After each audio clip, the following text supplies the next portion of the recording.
আপনাদের সঙ্গে আমি দেবলীনা। চোখ রাখবো আজকের মর্নিং আপডেটে। কেমন যাবে আজকের দিনটি?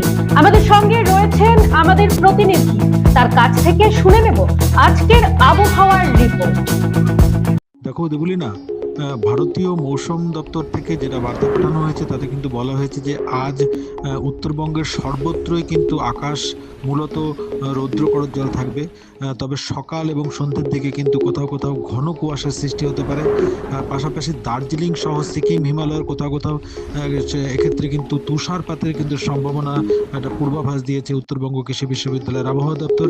সামগ্রিকভাবে তাপমাত্রা কিন্তু আপাতত আগামী কয়েকটা দিন কিন্তু শীতের তীব্রতা থাকবে। তবে আগামী 1 ফেব্রুয়ারির পর থেকে কিন্তু সমগ্র উত্তরবঙ্গ জুড়ে কিন্তু গরম, যেটা গ্রীষ্মকালের সূচনা হতে পারে, এমনটা পূর্বাভাস আবহাওয়াবিদদের। কেমন যাবে আজকের দিনটি, কি বলছে গ্রহ নক্ষত্র তিথি, জেনে নেব আমাদের প্রতিনিধির কাছ থেকে। জয় মাতৃনয়নী। আজ অর্থাৎ 30শে জানুয়ারি, 16ই মাঘ, শুক্রবার, দ্বাদশী তিথি। চলুন জেনে নেই আজকের রাশিফল। মেষ রাশির জাতক জাতিকার ক্ষেত্রে প্রেমে সফলতার এবং সুখ প্রাপ্তির যোগ থাকবে আজ। বৃষ রাশির জাতক জাতিকার ক্ষেত্রে দৈহিক পরিশ্রমের ফলে ক্লান্তিবোধ অনুভব হবে আজকের দিনে। মিথুন রাশির জাতক জাতিকার ক্ষেত্রে অর্থক্ষতি হতে পারে আজ। কর্কট রাশির জাতক জাতিকার ক্ষেত্রে অতিরিক্ত অর্থ ব্যয় হবে। সিংহ রাশির জাতক জাতিকার ক্ষেত্রে দুশ্চিন্তা বৃদ্ধি হবে। কন্যা রাশির জাতক জাতিকার ক্ষেত্রে বাধা প্রাপ্তির যোগ থাকছে আজ। তুলা রাশির জাতক জাতিকার ক্ষেত্রে আয় ও ব্যয়ের সমতা বজায় থাকবে না। বৃশ্চিক রাশির জাতক জাতিকার ক্ষেত্রে মান সম্মান বৃদ্ধি হবে আজকের দিনে। ধনু রাশির জাতক জাতিকার ক্ষেত্রে কর্মোন্নতি, যশ প্রাপ্তি হবে আজ। ধনু রাশির জাতক জাতিকার ক্ষেত্রে পারিবারিক বিবাদ বাড়তে পারে। মকর রাশির জাতক জাতিকার ক্ষেত্রে বৈবাহিক জীবনের শান্তি বিঘ্নিত হবে। কুম্ভ রাশির জাতক জাতিকার ক্ষেত্রে পরিবারের শান্তি বিঘ্নিত হতে পারে। কুম্ভ রাশির জাতক জাতিকার ক্ষেত্রে বিবাহিত জীবনে অশান্তি হতে পারে।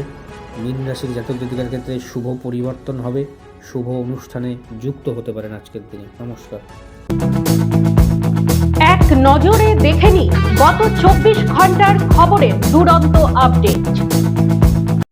কয়েকদিন আগেই বিজেপির পরিবর্তন সংকল্প সভায় বক্তব্য রাখতে গিয়ে বিধায়ক কৃষ্ণ কল্যাণীকে সরাসরি আক্রমণ করেছিলেন কেন্দ্রীয় মন্ত্রী সুকান্ত মজুমদার।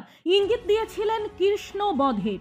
বৃহস্পতিবার বিধায়ক কৃষ্ণ কল্যাণী পাল্টা সভা করে উত্তর দিলেন কেন্দ্রীয় মন্ত্রীর বক্তব্যে। এদিন রায়গঞ্জ স্টেশনের 2 নম্বর প্ল্যাটফর্মের ওই একই স্থানে সভা করে তৃণমূল।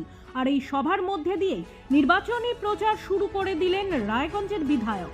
এদিনের সভা থেকে সরাসরি কৃষ্ণ কল্যাণী আক্রমণ করলেন সুকান্ত মজুমদার থেকে শুরু করে কার্তিক পালকে। তার বক্তব্যে উঠে আসলো একাধিক প্রসঙ্গ। একদিকে যেমন উঠল মন্দিরের মতো ধর্মীয় ইস্যু, তেমনি বাদ গেল না সিএ প্রসঙ্গ। রাজ্যের বিজেপি সাংসদদের প্রকারান্তরে অকর্মণ্য বললেন রায়গঞ্জের বিধায়ক কৃষ্ণ কল্যাণী। বৃহস্পতিবার রায়গঞ্জে একটি জনসভা করেন বিধায়ক।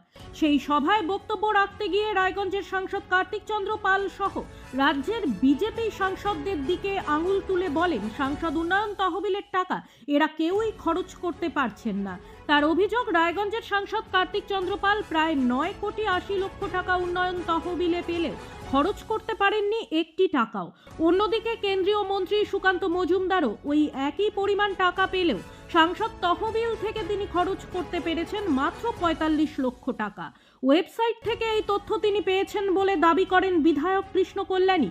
যদিও অভিযোগকে ভিত্তিহীন বলেছেন বিজেপির জেলা সভাপতি নিমাই কবিরাজ। তার কথায় বিধায়ক বুঝে গিয়েছেন আগামী বিধানসভায় তার হার নিশ্চিত, তাই তিনি এসব বলছেন। আশা কর্মীদের ন্যায্য দাবির প্রতি সমর্থন জানিয়ে বৃহস্পতিবার রায়গঞ্জে অনুষ্ঠিত হলো এক নাগরিক সমাবেশ। এদিন শহরের গীতাঞ্জলি সিনেমার সামনে এই নাগরিক সমাবেশে উপস্থিত ছিলেন শহরের বিশিষ্ট জনেরা। প্রসঙ্গত উল্লেখ্য, কয়েকদিন আগেই আশা কর্মীদের স্বাস্থ্য ভবন অভিযানকে ঘিরে পুলিশি অভিযান ও নিগ্রহের অভিযোগ ওঠে। আন্দোলনে নামেন আশা কর্মীরা। তারই অঙ্গ হিসেবে আজকের এই নাগরিক সমাবেশ বলে জানান উদ্যোক্তারা। এই সমাবেশ থেকে আশা কর্মীদের প্রতি বঞ্চনা, তাদের প্রতি পুলিশি নিগ্রহের বিরুদ্ধে সরাসরি প্রতিবাদ জানানো হয়। সভায় যোগদানকারী ব্যক্তিদের মতে সরকারি প্রকল্পের জন্য খেটে খাওয়া এই আশা কর্মীদের প্রতি সরকারের এই উদাসীনতা লজ্জাজনক বলে মন্তব্য তাদের। অবশেষে নতুন স্থায়ী উপাচার্য পেল রায়গঞ্জ বিশ্ববিদ্যালয়। রায়গঞ্জ বিশ্ববিদ্যালয়ের উপাচার্য হিসেবে নিযুক্ত হলেন ডক্টর অর্ণব সেন। বর্তমানে তিনি উত্তরবঙ্গ বিশ্ববিদ্যালয়ের অধ্যাপক হিসেবে নিযুক্ত আছেন। রায়গঞ্জ বিশ্ববিদ্যালয়ের উপাচার্য হিসেবে দায়িত্বভার সামলাচ্ছেন ডক্টর দীপক কুমার রায়। বৃহস্পতিবার তার নিয়োগপত্রে স্বাক্ষর করলেন রাজ্যপাল তথা আচার্য সিভি আনন্দ বোস। প্রাথমিক প্রতিক্রিয়ায় বৃত্তান্তের প্রতিনিধিকে অর্ণব সেন জানিয়েছেন, উত্তরবঙ্গ বিশ্ববিদ্যালয়ে ওনার লিয়েন অনুমোদন দিলে আগামী কয়েকদিনের মধ্যেই রায়গঞ্জ বিশ্ববিদ্যালয়ে উপাচার্য হিসেবে যোগ দেবেন তিনি। আগামী দিনে রায়গঞ্জ বিশ্ববিদ্যালয়কে আরও এগিয়ে নিয়ে যেতে সকলের সাহায্য প্রার্থনা করেন নবনিযুক্ত উপাচার্য। প্রতিদিনের প্রতি মুহূর্তের খবরের আপডেট পেতে চোখ রাখুন নিউজ বৃত্তান্তের ফেসবুক পেজে। সাবস্ক্রাইব করুন নিউজ বৃত্তান্ত ইউটিউব চ্যানেলকে।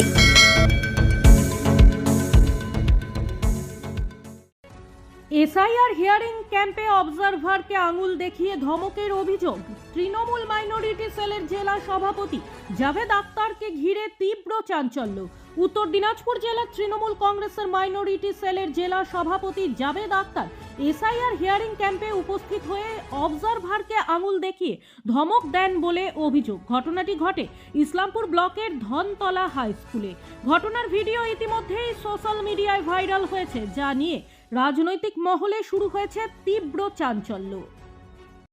রায়গঞ্জ ব্লকের 12 নম্বর বড়ুয়া অঞ্চলের অন্তর্গত দক্ষিণ মালঞ্চা এলাকা থেকে একটি অসুস্থ মদন টাক পাখি লেসার অ্যাডজুট্যান্ট স্টর্ক উদ্ধার করা হয়েছে। বৃহস্পতিবার সকাল থেকেই এলাকায় পাখিটিকে দীর্ঘক্ষণ ধরে ঘুরে বেড়াতে দেখা যায়। একাধিকবার চেষ্টা করেও পাখিটি উঠতে পারছিল না, যা স্থানীয় বাসিন্দাদের নজরে আসে। স্থানীয় যুবক সঞ্জয় রায় উত্তর দিনাজপুর পিপলস ফর অ্যানিমেলসের অফিসে খবর দেন। পশুপ্রেমী সংস্থার সম্পাদক গৌতম তান্তিয়া বলেন, খবর পেয়ে সংস্থার পক্ষ থেকে কয়েকজন সদস্য দ্রুত মালঞ্চায় পৌঁছায় এবং মদন টাক পাখিটিকে উদ্ধার করে। উদ্ধার হওয়া পাখিটির স্বাস্থ্য পরীক্ষার জন্য সরকারি পশু হাসপাতালে নিয়ে যাওয়া হলেও হাসপাতাল বন্ধ থাকায় শেষ পর্যন্ত বন দপ্তরের হাতে কুলিক পক্ষী নিবাসে পাখিটিকে তুলে দেওয়া হয়। বন আধিকারিক ভূপেন বিশ্বকর্মা জানান, বন দপ্তরের তত্ত্বাবধানে পাখিটির প্রয়োজনীয় স্বাস্থ্য পরীক্ষা ও পরিচর্যা করা হবে। পাখি প্রেমী ক্ষীরোদ সরকার বলেন, বড় গাছের অভাব, পর্যাপ্ত জলাশয় না থাকা এবং কৃষি জমিতে অতিরিক্ত কীটনাশক ব্যবহারের ফলে মদন টাক পাখির সংখ্যা বর্তমানে অনেকটাই কমে গেছে। বৃহস্পতিবার হেমতাবাদ থানার মাঠে শুরু হলো জেলা আয়ুষ মেলা। 2 দিন ধরে চলবে এই মেলা। এদিন হেমতাবাদ সদর এলাকায় বর্ণাঢ্য শোভাযাত্রার মধ্যে দিয়ে শুরু হয় এই মেলা।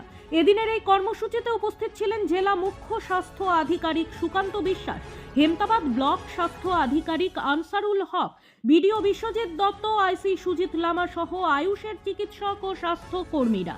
মূলত আয়ুর্বেদ, রোগ ও ন্যাচারোপ্যাথি, ইউনানি, সিদ্ধা ও হোমিওপ্যাথি নিয়েই এই আয়ুষ মেলার আয়োজন করা হয়েছে।